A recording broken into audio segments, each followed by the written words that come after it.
ഒടുവിൽ ഒരു നൂറ്റാണ്ടിന്റെ കാത്തിരിപ്പ് അവസാനിച്ചു. ആ 100 വയസ്സുകാരൻ പ്രവേശന കൂദാശകൾ സ്വീകരിച്ച് കത്തോലിക്ക സഭയിൽ സ്ഥിരീകരിക്കപ്പെടുകയും ആദ്യ കുർബാന സ്വീകരണത്തിലൂടെ ഈശോയെ സ്വന്തമാക്കുകയും ചെയ്തു. 100-ാം വയസ്സിലോ എന്ന് കേൾവിക്കാരിൽ ചോദ്യമുയരാം. എന്നാൽ ജോസ് ഫ്രാൻസിസ്കോ പറയും, അതെ, 100-ാം വയസ്സിൽ. പ്രായം ഒന്നിനും പ്രതിബന്ധമല്ല, പ്രത്യേകിച്ച് ഈശോയിലേക്ക് അടുക്കാൻ. അവിടുന്ന് എപ്പോഴും നമുക്കായി കാത്തിരിക്കുന്നു.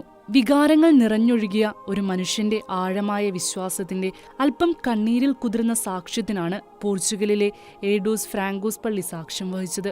ഫാദർ ജോവോ ഡി ബ്രിട്ടോ ഈ ധന്യമുഹൂർത്തങ്ങൾക്ക് കാർമ്മികനായി. സ്വർഗവും സഭയും സന്തോഷിച്ച നിമിഷങ്ങൾ. വിശ്വാസം ജീവിക്കുന്നവർക്കും ക്രൈസ്തവ വിശ്വാസത്തിലേക്ക് കടന്നുവരാൻ ആഗ്രഹിക്കുന്നവർക്കും നാമമാത്ര ക്രിസ്ത്യാനിക്കും ഏവർക്കും പ്രതീക്ഷയും പ്രചോദനവും നൽകുന്ന ഒരു സാക്ഷ്യം. അതാണ് ഒരു 100 വയസ്സുകാരന്റെ ഈ സ്വപ്ന സാക്ഷാത്കാരം. പോർച്ചുഗലിൽ ജനിച്ച ഒരു നിത്യ കർഷകനായിരുന്നു ജോസ് ഫ്രാൻസിസ്കോ.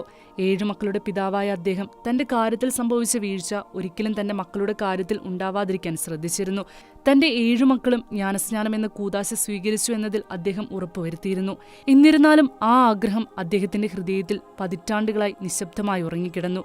തിരക്കിട്ട ജീവിതത്തിലെ ഓട്ടപ്പാച്ചിലുകൾക്കിടയിൽ താൻ മറന്നുപോയ, തനിക്ക് ലഭിക്കാതെ പോയ ആ സ്ഥിരീകരണം. എന്നാൽ ഇന്ന് ആ വൃദ്ധന്റെ സ്വപ്നം പൂവണിഞ്ഞു. കാൽഡാസ് ഡെ റെഹായുടെ റോട്ടറി കമ്മ്യൂണിറ്റി ഡെവലപ്മെന്റ് സെന്ററിന്റെയും അക്കാദമി ഓഫ് ഡ്രീംസിന്റെയും സഹായത്തോടെ ഈ സംരംഭത്തിന്റെ മുതിർന്നവർക്കായുള്ള ഒരു സെക്ഷനിൽ ജോസ് പങ്കെടുത്തു. ടീമുമായുള്ള ഒരു സംഭാഷണത്തിനിടെ അദ്ദേഹം മനസ്സിൽ സൂക്ഷിച്ചിരുന്ന ആ ആഗ്രഹത്തെക്കുറിച്ച് തുറന്നു പറഞ്ഞു. തനിക്ക് സ്നാനമേൽക്കണം.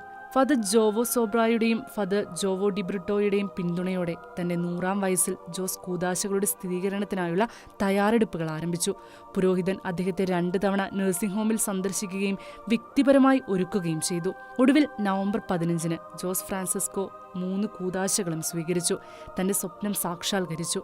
ഇതിൽ കൂടുതൽ കൗതുകമുണർത്തുന്ന മറ്റൊരു ഘടകം കൂടിയുണ്ട്. ജോസിന്റെ സ്നാനത്തിൽ ഉപയോഗിച്ച തുവാല അദ്ദേഹത്തിന്റെ ഭാര്യ കൈകൾ കൊണ്ട് നിർമ്മിച്ചതാണ്. അവരുടെ കുട്ടികളുടെ സ്നാനത്തിൽ ഉപയോഗിച്ചിരുന്ന അതേ തുവാല.